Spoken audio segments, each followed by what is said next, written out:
Hey everybody, Coach Lloyd here, coming to you from Tulsa, Oklahoma. Just in Tulsa this past weekend. So just want to give a recap of the event as well as go over things that have changed with the new restrictions. Now that everything is opening back up, you'll notice that there's been a lot of changes with how races are carried out. So just want to review some of the things that um, are added to make it a more seamless process, and some of the things that are gone, and then give you a play-by-play of the new course and the new venue, so you can decide if you want to take it up. So let's start off with, first off, all the things that went around to start the event. So normally, for races, you're going to have you show up on race site anywhere from that Thursday or Wednesday for your weekend race, so you can do packet pickup on site at the athlete village. They've modified it a little bit, so now everything is done by schedule. Normally, you would just show up to the athlete village whenever you came to town and show up. Now, a week or two before the event, they'll email you a link, and you'd go in and you'd register for the time that you want for your packet pickup to be. I suspect they did this in order to allow for social distancing and to keep the flow of athletes the way that they could schedule it. So you can come anywhere from Wednesday, Thursday, or Friday, I believe it was. No, actually, Thursday and Friday were the 2 dates, and Athlete Village is open from 9 to 5. So Ironman Tulsa is, let's just start off by what it is. It's a 2.4 mile swim, 112-mile bike ride, 24.2 mile run at the end of it. So that's what it all entails. So now back to the prerequisites or pre-race scheduling that you have to go to. So the first really good thing was, again, you schedule the time that you want to go for packet pickup. So now when you showed up, I think I picked a Thursday packet pickup time. So you came in at your appointed time. They really streamlined the process. They have the QR code that you can scan in to let yourself into Athlete Village. You'd come in, you'd get scanned in, you'd pick up your timing chip, the goodie bag, and the volunteers would walk you through the days and the schedule of events that's going through. So that was really good. And then of course you move on through to the village, where you have the official merchandise, that store set up for you to walk through and look at. The vendors that were at the athlete village, it definitely looked like a fewer number, or it was just that they were spaced out so far from each other. It looked a little sparse, but I suspect that in time, at future races, we'll get back to a more compact area where all the vendors are condensed with not as much spacing in between.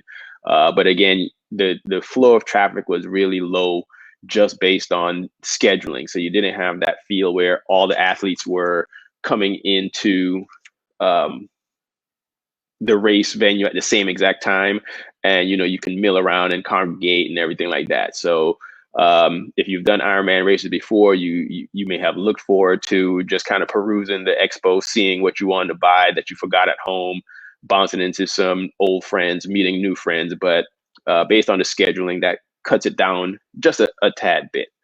So just be mindful of that. One of the things they also advised was they were doing it as a first come first serve for your bib number. So if you decide to do an Ironman race with a bunch of your friends, they advised you to schedule your packet pickup at the same time. That way, all of you would come in, and that means your bib numbers would be, close to each other, which would then affect your bike rack area and stuff like that. So note to self, if you're going with a group of friends, you know look into scheduling your packet pickup at the same time, so you have bibs close to each other. Then your bikes and all that will be, on the same rack or in the same neighborhood moving forward. So after you do your packet pickup and that idea, the other great thing that they've done, bringing it into the modern era, was doing away with the mandatory race briefing. I mean, if you ever gone to one, they're pretty much all the same, and it's basically rehashing what's already in the athlete guide. So in-person review of everything that's in the athlete guide for all the people who didn't read the athlete's guide, even though they tell you to read it. So it was really nice that they did away with the in-person athlete briefing that's always mandatory, and they created a online video that went through everything. So at your leisure, you can watch it, get all your questions answered right there. They even provided a way for you to submit questions that their team would respond to. So for those of you who've done it before, it was great not to have to sit there and listen through questions that people should have read the race briefing and figured out, but they just showed up and decided to ask that same question over and over again. So that was great. I hope that's something that Ironman decides to continue moving forward for future venues and races, and not revert back to the in-person mandatory race briefing. I mean, that was just a hassle. So that was also good. So moving forward, let's see what else. You got your pre-scheduled check-in. That's good. The virtual race briefing. This race was a split transition. So T1, Transition 1, and Transition 2 are in two different locations. Normally, most races, you're going to have it T1 and T2 are in the exact same spot. So wherever you put your gear, that's where you're going to have. But in this case, it was a split transition, where the first one was out by the lake and the second one was at Oklahoma State University's campus. So one of the really good features that they had, they partnered with Tri-Bike Transport. So when you came to drop your gear off, all right, normally you drop your gear off in T1 or T2, even if it's a split decision. So you've got to drive to, T1, drop it off, and all of that logistics. But they partner with Tri-Bike Transport for this race. So for the convenience factor of, you only had to come to T2 and bring your run bag and your bike. And if you, handed it over to Tri-Bike Transport then transported it all the way to T1 for you. So on race morning, your bike was on your rack, ready to go. You also had the option of driving to the lake and dropping your bike off yourself. But in this case, the lake was 30 to 40 minutes away from, downtown Tulsa. So if you didn't really want to be bothered with driving 30 or 40 minutes just to, put your bike on the rack in T1, it was really nice to just, go downtown, one stop shop, drop your bike at Tri-Bike Transport. They took it to T1 for you, and that was that. They allowed you to keep your T2 bag and bring that with you on race morning, which you kept with you, through the start of the race, so that it was in the right spot. So you have it for T1, so you didn't have to drop that one off the day before, which was good. So that's all the things that went through beforehand that were really nice to see. Nice changes going on. The same standard of operating hours, the 9 to 5, which were the Thursday and Friday, and on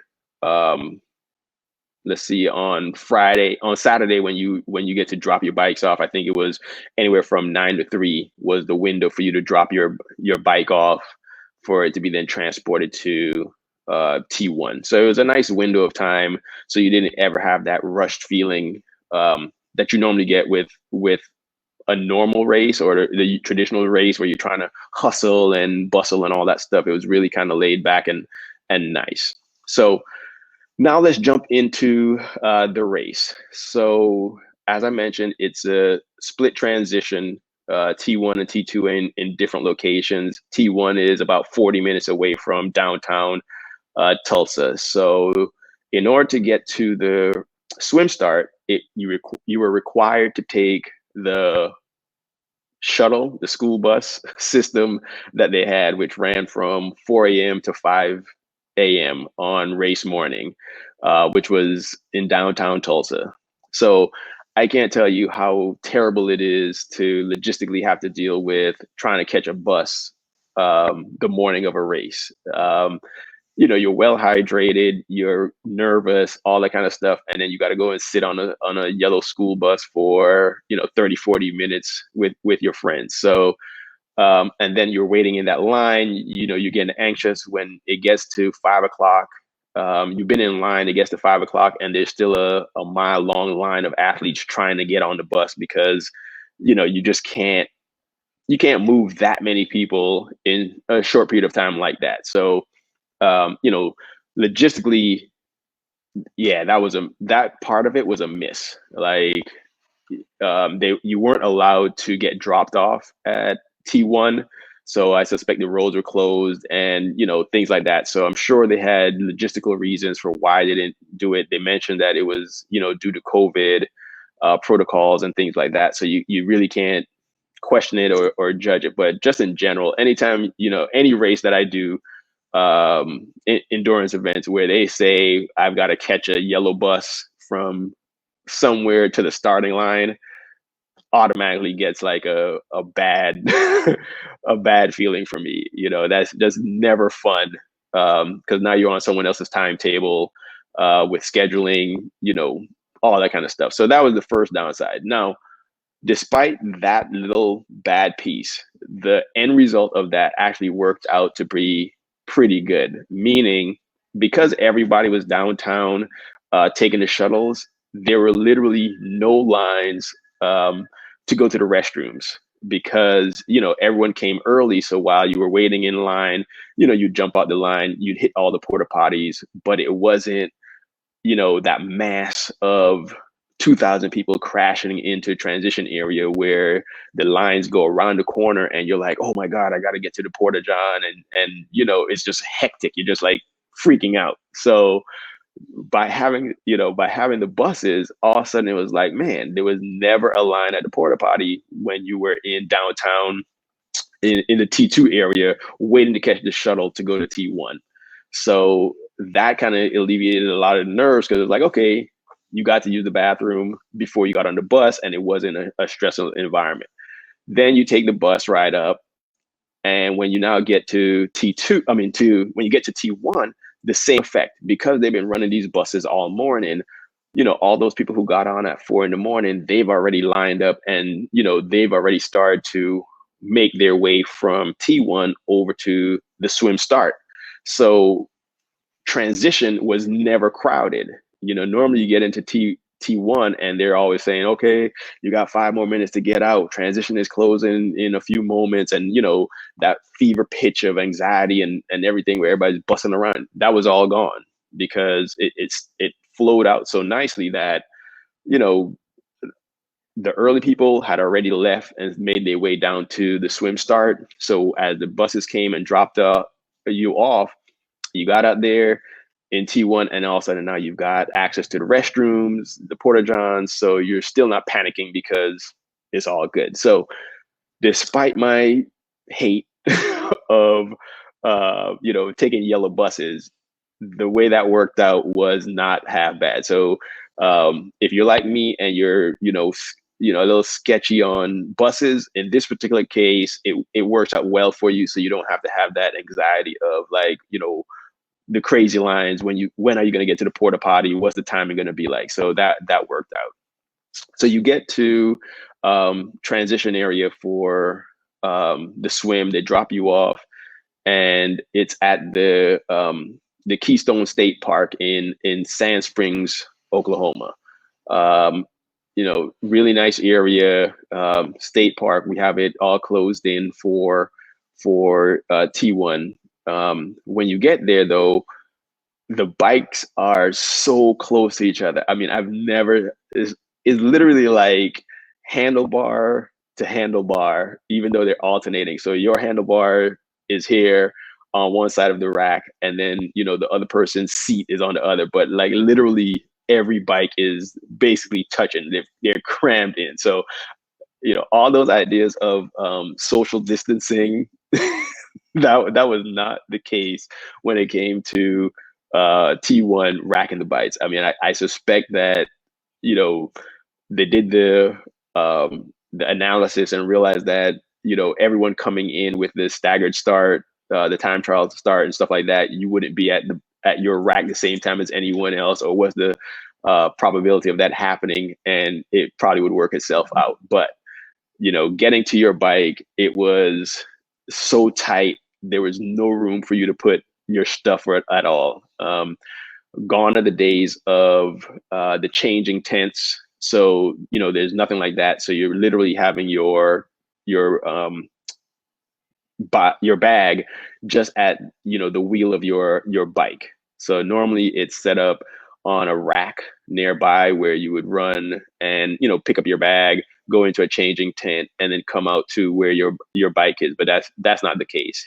Your bike is on the rack, and then your bag is literally right there. And unlike a half Ironman race or something like that, where you can set up your transition area and lay your towel out and get all that, everything has to stay in your bag. So you couldn't even maximize on the fact that, okay, I'm going to be stuck here, so let me lay out and get a faster transition. It was, nope, you're stuck here and everything has to just stay in the bag.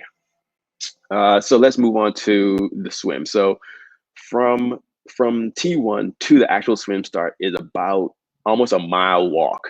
So when you get dropped off, you're sitting in transition, you finish, you get yourself situated, and it was it was what we call a rolling start. So for the rolling start, what they do is they put up banners, and they say, okay, everyone who plans to finish the race in under an hour, start here. Everybody who's going to finish the race in an hour to hour 10 here, 110 to 120, 120 to 130. And they, work their way all the way up till, 2 hours to the maximum of 220. So whenever those banners came up, you were supposed to file in and move up with that group. But like I said before, by the time most of us, the ones who were in line before 5, by the time we got there, the 140 and 150 crowds were already heading out. So by the time I finished getting my stuff together, they were calling for the 2 hour to 220 athletes to start walking over to the swim start. So you walk about a mile over to the swim start. You get there, it's a big open area. Everybody's now congregating, spaced out throughout the park, and then they set up corrals, kind of like if you're at an amusement park and they queue up everything, where you get 20 or 30 people line up in one queue and another 20 or 30 in the next queue. So they had everybody kind of queue up that way based on what time you thought you were going to finish. But it soon became clear that after a while they lost track of which queue was what time. So it was just kind of like a free for all at a certain point, where I was walking around asking other athletes, like, okay, what's your estimated time? And everybody in that line was giving me like way different answers. So it was like, okay, which one do I want to get in so that I can just kind of stand here? So I ended up just, I saw that some were leaving sooner than others. So I was like, well, let me get, since I'm already late, they were just starting the pros when I was putting my wetsuit on at 6:30. So I said, okay, let me move towards where I know, I won't be delayed getting to starting. I just want to kind of get in and get it over with. So queued up, got in my lane, and of course Mike Riley was at the starting line to wish everybody well, because it was closed to spectators. There was just volunteers and staff up at the race. So none of that energy you normally get with people around and filling the air with excitement or the DJ blasting some great tunes to hype you up or anything like that. It was just, more matter of fact. So the Roca 2.4 mile swim, this course, it's a one loop course, but not a full loop because again, we started about a mile away from T1. So the way they set up the course, it was like one big loop. We swam upstream for about 5 buoys or so, and then turned, hooked the left for another buoy, then hooked another one, and then swam down about 8 buoys to the exit. As far as the water was concerned, it was pretty nice. Tasted okay, and visibility was on par with what you would normally find at most North American races. I had visibility to see the swimmer right next to me. The foot that was in front of me for most of the day, or whenever someone swam to the side of you, you could always, see that person.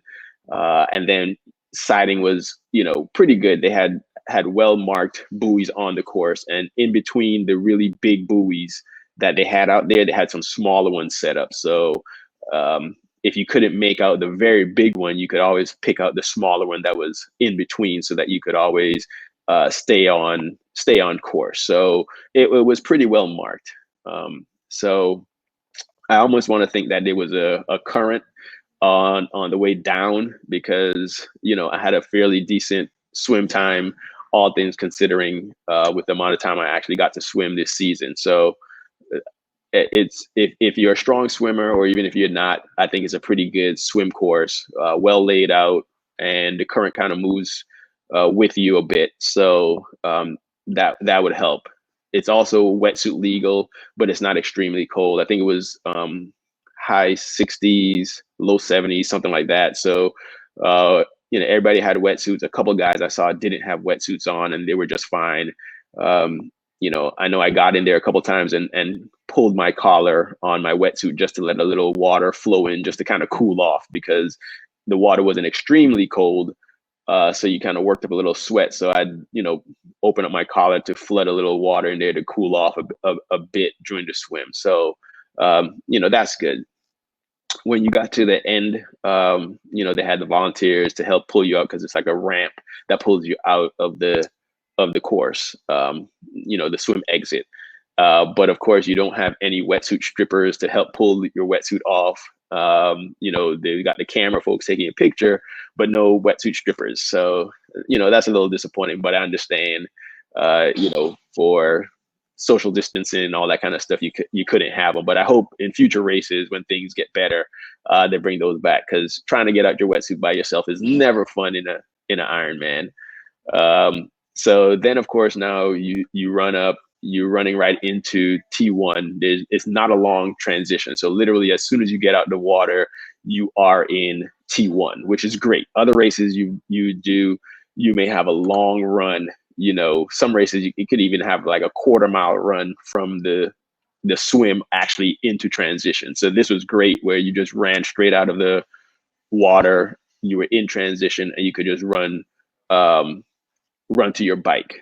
So get to your bike, and wouldn't you have it, just my luck, the guy in the number right next to mine was at the at his spot trying to get situated. So the calculation that, hey, no one's going to be around at the same time, just happened not to work for me. I mean, big picture, it probably worked for everyone else, but me and the guy, I guess we got out at the same time. So we're both sitting here, right our bikes right next to each other on this, facing the same side, trying to maneuver to get out of our wetsuits and get situated for the bike ride. But it was all good though. So, stripped out of the wetsuit, you put that into your bike bag. And then of course you take everything out of your bike bag, your helmet, your gear, all that, put it on, and you're good to go.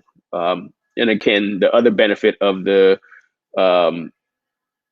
rolling start is when you get to transition, again, everyone is kind of flowing out. So if you have to hit the restroom again before you go on your long bike ride, you can do that. So took advantage of that opportunity.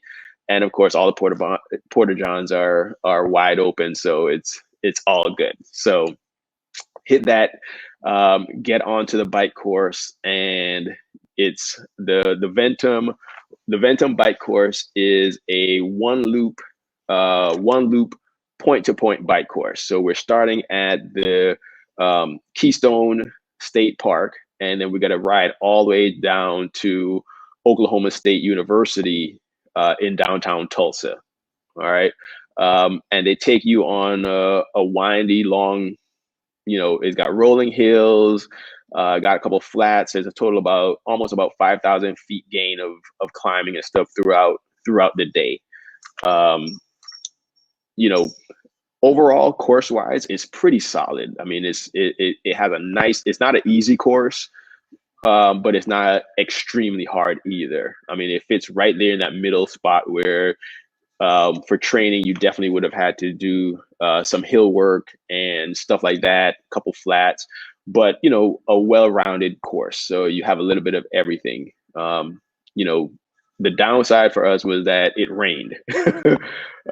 So I think most of the bike ride, it was raining. So you had that layer added on top of an interesting course. So you can't predict that, you can't prevent that. It is just par for the course. If it rains, you get a little nervous on descents and taking corners and just kind of being aware of what all the other cyclists are doing. The They had a couple good hills, between miles 5 and 10, I think 15 and 20, 35 and 40, 60 to 70, and then 95 to 100. They had a couple of hills that made you notice. I'm like, okay, I see what you're doing here. But and then a couple false flats. But again, there's nothing that would make you have to get out of your saddle and climb or anything like that, unless you just wanted to get out your saddle just to change your legs up a little bit and change your saddle position just to mix it up. But nothing so obscene that you're required to get out the saddle to get up the hill. So that was it. The really big issue with the course is the road conditions. I mean, the road conditions here, there's nothing positive to say about the road conditions. I mean, like the first 60 miles, I mean, it was horrible. I mean, probably the worst road conditions I've ever seen on any race that I've ever done. I mean, everything just felt like you were riding on rumble strips, and that was like considered the good section. So literally, like every few miles on the bike course, you'd see a sign saying "Caution, rough road ahead," and you'd be thinking to yourself like, "Wait a minute, I thought I was already on the rough road." And then you go another couple miles and you see another sign saying "Caution, rough road ahead." And it's like, well, when did I ever leave the rough road for a new section to start?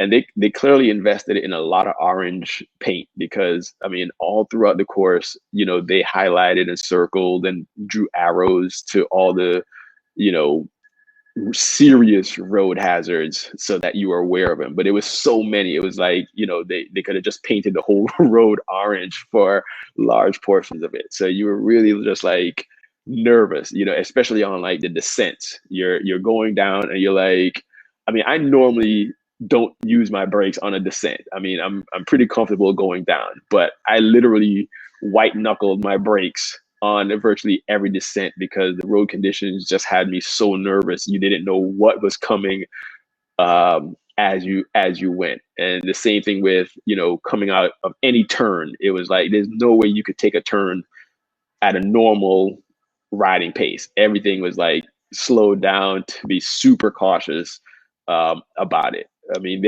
there was even one section I just started to laugh where it seems like the local community in that section, it's almost like if the neighborhood association took like a pool of money where they called everybody in the community and was like, all right, we don't like these roads, let's put our money together and fix it. So there was like a 1 mile stretch out there where it was perfectly paved, really nice. And it was like, yeah, I think the neighbors got together and just kind of had enough and just built, had hired a contractor and paved their section of it. so so I found that really amusing. But again, after like mile 70, you had little pockets where it was like okay road ish, or what you would consider standard road. But that first 60 miles, I mean, yeah, I saw so many people pulled over with flat tires, um, you know, water bottles and everything just flying off of cages. And again, you literally feel like if you're riding over rumble strips the whole entire time. So that's not great. So I mean, that's pretty much like the worst thing um, on a bike ride. It was just not great. The road was also open to traffic, which was a little nervous in certain sections. But the security that was out there did a really good job of stopping the intersection, so folks weren't driving across the course. The only time you really saw drivers would be if we were in a community and someone was coming out to go down the street to get onto the next main road or something like that. So those weren't blocked off, but those people were really considerate, and they'd go wide around the drivers for the around the cyclists for the most part. So that was pretty nice. So you finished the 1.2 mile. I mean, you finished the 112 mile bike ride. You ride all the way back into downtown Tulsa. You get to the university, and you run into transition area, and you have to rack your bike. That's another big change from other Ironman races. Normally, when you come into T2, you hand your bike off to a volunteer. They take it from you, and then you go and you pick up your bag from the rack, and then you run into the changing area before you start going to the run. But here now it's like that valet service is gone. I mean, which I really, that was what distinguished doing an Ironman race from your normal 70.3, your half Ironman, your sprint Olympic distance. It was really that red velvet, that red carpet type feeling where it was like, all right, yeah, you're really getting catered to, where, all right, you run into transition, you hand your bike off, a volunteer takes it, all of that's gone. So now you got to go, and now you got to figure out where where did you park your bike in this big transition area, compared to before. And now this is, now you got to figure out where to put your bike.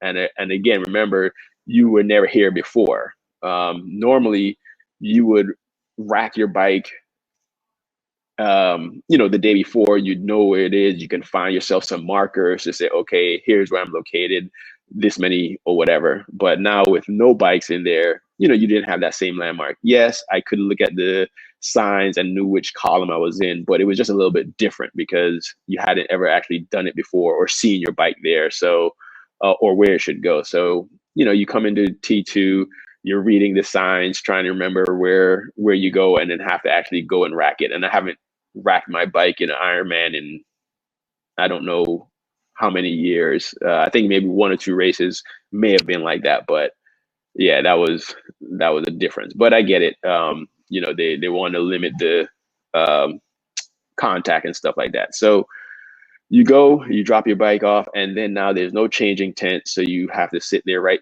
by your bike, and you know you find it, you see your run bag right where um, you left it the day before, and now you've got to pull that stuff out and get ready for the run.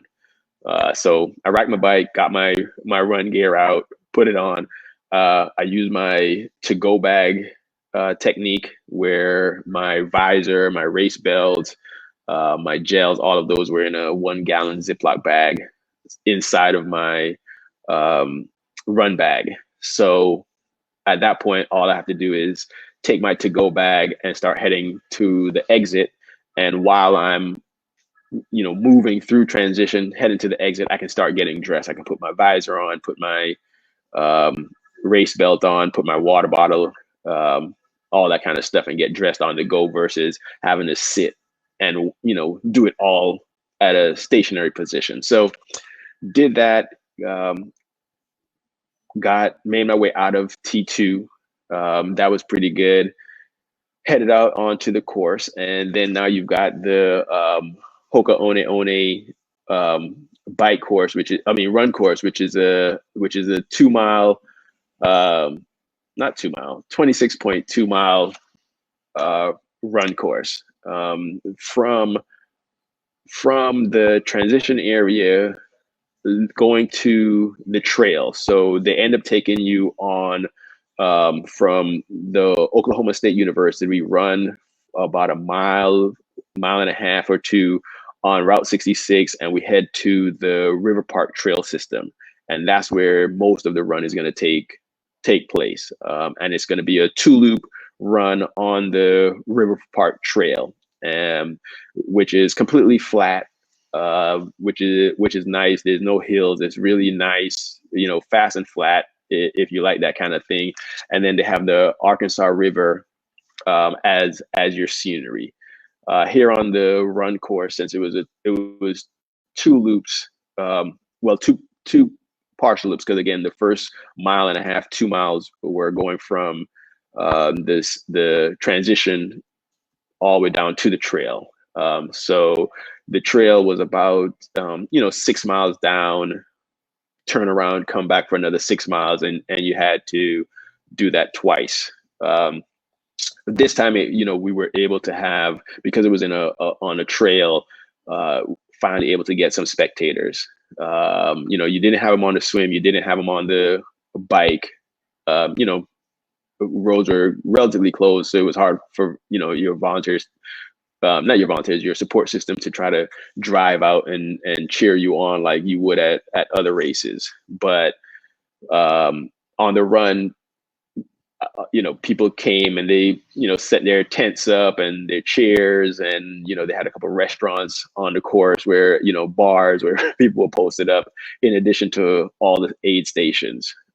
So in the race information, they had mentioned, like, being self-supportive and carrying your own hydration, which is what I did. But turns out, the aid stations they had on course were well stocked. The only difference between now and in the past is that normally the aid stations, the volunteers will be in front of the table handing you the water, the Pepsi, the Gatorade, cola,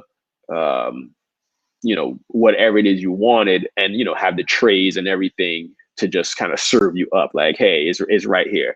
Whereas now what they did this time was, it was just on the table with the volunteers behind. So you ran up to the table and grabbed what you wanted and kept on moving. So, no one was handing it to you like they've done in the past. It was self-serve. So yeah, no big deal. I got to grab my own cup, so that, there's no contact with the volunteers. The course was pretty nice. Not much to see. You do have the river there, but again, just your standard course, fast and flat. If you like that kind of a thing, it's really great, well marked. And again, if you have spectators that can come in and cheer you on, I was fortunate that there were a lot of athletes of color out there racing that I got a chance to meet before the race.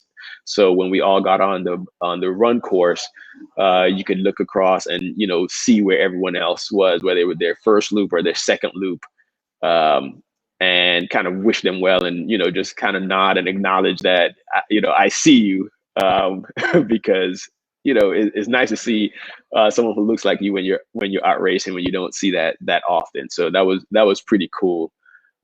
So did the first loop, that was pretty good. Hit the second loop, and I saw a couple of people that I knew, and it was kind of nice because I started to talk trash, more than what I could actually cash, but I did it deliberately. So a friend of mine was out there racing, and I knew he was a lap or so ahead.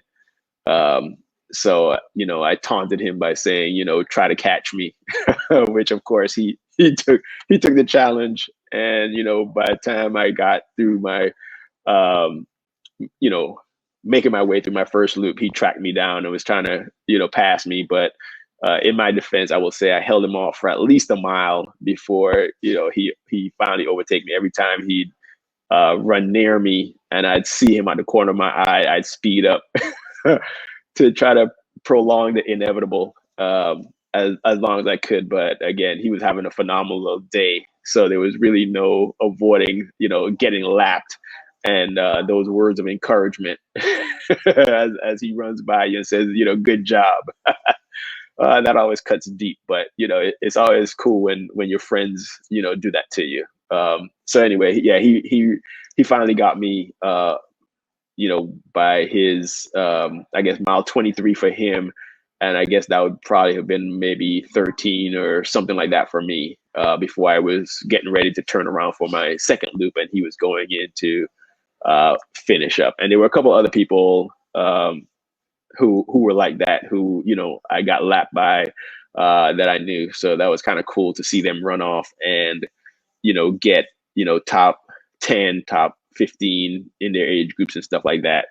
But anyway, so finished off it turned out to be a long day. Started just kind of run from lamppost to lamppost to just keep the party rolling. Not as many bands or entertainment out there like you've seen at other races, but it well supported.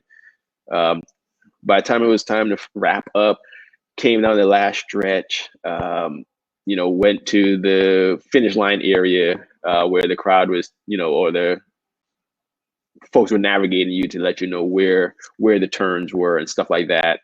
And you get into the finisher chute. Normally, I mean, it's like a massive party, bleachers with spectators, the music is blaring. I mean, it's a full on party. Here, it was just really scant. I mean, maybe a couple people on the side, but definitely not the same fanfare that you're accustomed to. I'm not sure whether or not that is going to come back in time. Hopefully it does. We'll have to see. But again, Mike Riley was at the finish line to say, Lloyd Henry, you're an Ironman, which is always a nice thing to hear, especially from him. So, that was kind of cool. So you finished the race. And they made some changes to the finish. So one, again, you're just, there's no crowd, no big crowd like in the past. When you cross the finish line, someone kind of just walks you to make sure you're okay for a second or two. And then they, take your chip, they head you to the exit, and it's like, okay, take your pictures over here. As soon as you take your picture, your official pictures, they have a line with some food options. At this time they were giving out hamburgers and hot dogs with chips, some fruit, sodas, water, stuff like that in, paper bags. So you grab what you wanted, and, you could, while they were cooking the hot dogs and the burgers, you could, grab one, put it in your bag and keep on moving. And right outside of the food section was all of your morning clothes bags, the bag that you have all your stuff that you started the day with, that you want to change into or whatever like that. So all of those are just kind of laid there for you, with a volunteer who'd go get it, hand it to you. And right after that was the exit. They had the medical tent if you needed it, but there were no massages, no sitting area to just kind of sit down and commiserate with your other athletes about how the day was or any of that kind of stuff, where you can just sit down and take a breather before you went out into the crowd where your fans or your family and spectators and everybody is at. It was just kind of none of that. It was just get your bag and exit. So hopefully that gets modified a little bit, because it was definitely kind of just rushed as you just kind of walk through the process and get pitched out. So hopefully that changes in the future. Since the finish line and T2 weren't at the same spot, it was probably like about 5 or 6 blocks away from downtown finish line to the university. They had a shuttle, one block away from the exit that would drive you over to the transition area where you had your bike, and they brought your bag from the morning, and your run bag. So all of those were now at T2 for for you to go back and pick up. So, that was cool because when I was leaving, I was like, if I've got to walk anymore, especially not having like a place to sit down, forget it. But, they had a shuttle to take you over. So that was kind of cool. And then you go into T2, grab all your stuff, and then you realize how heavy everything is. But parking was really cool because it was right close to T2. So, you could park your car there, or have someone, drop you off and pick you up. So logistically, that was pretty good. So, got my stuff and, was able to load them up in the car and keep it moving. So all in all, it was a really good race. When you're done, here's your Ironman Tulsa medal, um, which is pretty cool. It's a little different, with the Tulsa man up top, so that's kind of cool. And then of course you got your Tulsa shirt, your Ironman finisher shirt, which is your official shirt, which is, there you go. That's what everybody is always trying to get, is you trying to get your Ironman finisher shirt, as well as your medal. A couple things post race that have also changed. So usually, with the award ceremony and stuff like that, that's usually the next day where they have the big award ceremony and the roll down for all those people who are going to go to Kona. But now, instead of an in-person roll down, normally with a roll down, if they have 5 spots for your age group, they'd say, okay, person number 1 in your age group, do you want to go to Kona? Yes, I do. You go, accept the ticket, pay for it, and you're going to Kona. Person number 2, do you want to go to Kona? No, I don't want to go, or I already have a spot to Kona, so I'm not going to take this spot.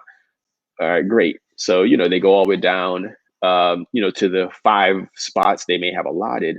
But anytime someone doesn't take a spot, now it rolls down to participant number 6. So if you were, number 6 in the process, you're hoping that somebody in 1 through 5 doesn't take the spot or already has a spot to Kona, and then it'll roll down to you. So normally you go to the roll down and you just kind of wait on bated breath to see, how far will it roll down, and whether you'll be lucky enough to get the roll down. So we went over to check it out. We knew some friends of ours would either have spots or be a part of the roll down. But then we realized when we got there that the process had changed, where now the new process is, the first set of people, however many spots they have allotted. So, the first 5, those first 5 people would, could make their way over to the awards tent on, the day after the race. And they have a certain time frame to do that. So they'd come over, and either accept the Kona slot or not. But if they don't come, then they forfeit it. And then anyone who was in a roll down position would be notified via email after the fact. So there's no longer the big ceremony where you're waiting there and it rolls down and everybody's cheering like, oh yeah, you got it. Now it's just everything is going to be done by email after the fact. So I guess in a week or 2 or whatever it is, Ironman will send out notifications to whoever got the roll down in your category. So that's a little bit different. Hopefully, the award ceremony and stuff like that gets the roll down kind of gets back, because that's kind of cool to just kind of be there and celebrate with the athletes who may have a chance to go to Kona, versus just getting the email after the fact. It's just kind of like no excitement there. I mean, for you it is exciting because you're going to Kona, but they miss out on that excitement of the moment, and all their friends and spectators, whoever else might be there to celebrate with them, enjoying it with you. So that's one of the other changes that came about. So well, I think that does my wrap up for everything about Ironman Tulsa. Overall, I think it's for a new event, it's pretty nicely laid out. Um, the split transitions are fine. The bus shuttles, despite my dislike of them, worked out okay, just so that you can have access to the restrooms. In the T2 starting area, and then when you get to T1 for the swim start, even though it's a 1 mile walk to the race from the swim start, and T1 is a mile walk, it's not too bad. It's a nice solid warm up leading to the race. The only downside to this race is really the bike road conditions. So on a scale of 1 to 10, 10 being a lot, 1 being a little, in general, I probably would have given this course probably like an 8 out of 10 for, yes, go do Tulsa. But based on the road conditions alone, I probably have to give it a 6 out of 10. Because, yeah, if you're going to spend the money to go do a race, there are other courses that would give you, a similar race experience and not have to deal with such poor road conditions. So overall, I'm gonna give Tulsa a 6 out of 10.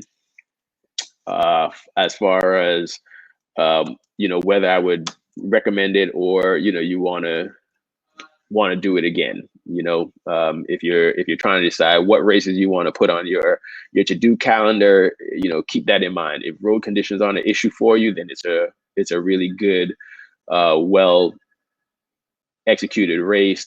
The volunteers, the staff, everything flows seamlessly with all the new protocols in place, and I suspect it'll be even smoother and better come next year when we can probably get together in person and do things together versus having to socially distance. But I hope that they keep some of the protocols, like the virtual check-in, scheduling your time, the virtual race briefing.